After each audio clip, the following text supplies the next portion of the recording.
Assalamualaikum warahmatullahi wabarakatuh. Saya Alina Nur Afifi. Di sini saya akan mereview materi tentang sejarah peradaban Islam pada masa tiga kerajaan besar, yaitu Turki Utsmani, Safawi, dan Mughal. Selanjutnya, terbentuknya dinasti Turki Utsmani berdiri pada tahun 1299 Masehi yang didirikan oleh Utsman bin Ertuğrul. Berdirinya dinasti Turki Utsmani didukung oleh beberapa faktor, yakni faktor politik, agama, dan ekonomi. Pendidikan Islam pada masa Turki Utsmani. Pendidikan Islam pada masa Turki Utsmani yang didirikan oleh Bani Utsman, yang berdiri lebih dari 1 abad kekuasaannya dipimpin oleh 36 orang sultan.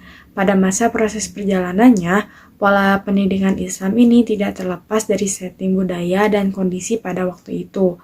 Pada awal pembentukannya, pendidikan Islam pada masa kerajaan Utsmani sempat mengalami stagnasi dalam bidang pendidikan, sehingga rakyatnya mengalami kejenuhan dan kefrustasian. Dengan kefrustasiannya itu, banyak di antara rakyat Turki Utsmani yang mempelajari tarekat yang berkembang pada waktu itu. Kemudian, perkembangan militer Islam pada masa Turki Utsmani. Pemerintahan militer dan maritim. Kekuatan militer kerajaan Turki Utsmani menjadi kuat karena pada masa awal kerajaan diusi oleh orang-orang kuat. Selain itu pula, kekuatan militer pertama kali menjadi lebih diperhatikan ketika terjadi kontak senjata dengan Eropa.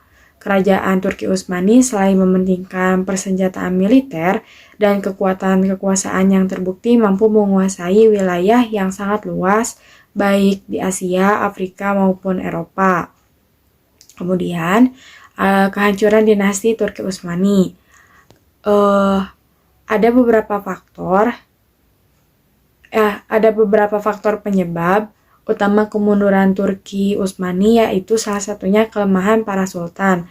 Sepeninggal Sultan Sulaiman Al-Qanuni, Turki Utsmani diperintah oleh para pemimpin yang lemah.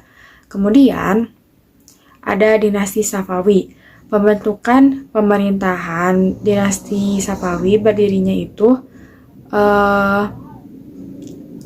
Safawi itu merupakan gerakan tarekat keagamaan yang bertujuan memerangi orang-orang ingkar dan ahli bid'ah.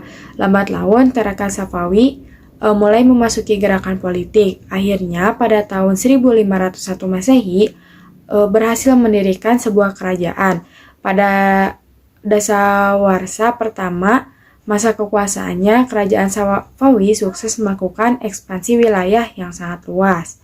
Lalu kemudian masa kemajuannya. Sejarah lahirnya Daulah Safawiyah yang pada mulanya merupakan suatu aliran yang bersifat keagamaan berpaham Syiah, kemudian akhirnya menjadi daulah besar yang sangat berjasa dalam memajukan peradaban Islam, walaupun tidak dapat menyamai Daulah Abbasiyah di Baghdad, Daulah Umayyah di Spanyol, dan Daulah Fatimiyah di Mesir pada waktu jayanya ketiga kerajaan tersebut.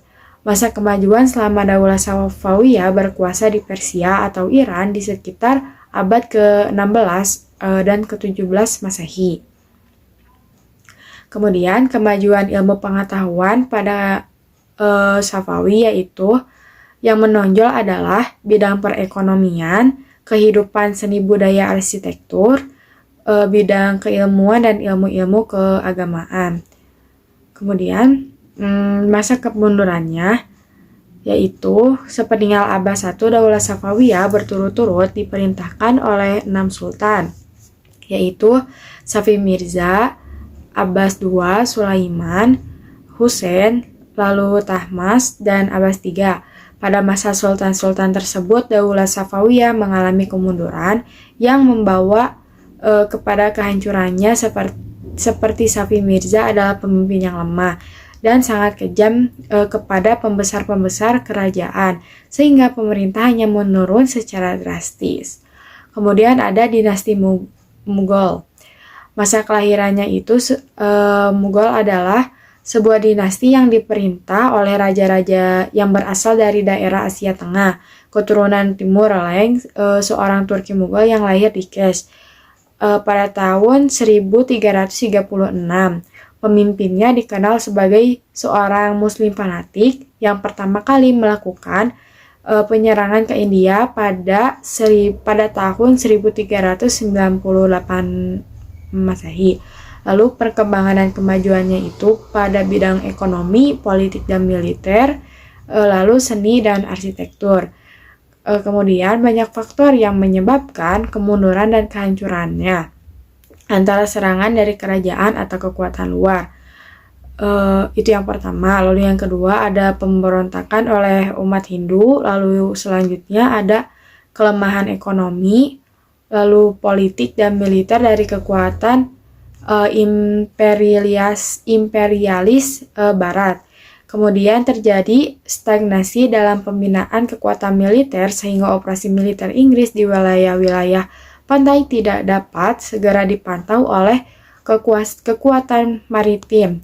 Kemudian kemerosotan moral dan hidup mewah di kalangan elit politik yang mengakibatkan pemborosan dalam penggunaan uang negara. Mungkin cukup sekian yang bisa saya sampaikan. Terima kasih.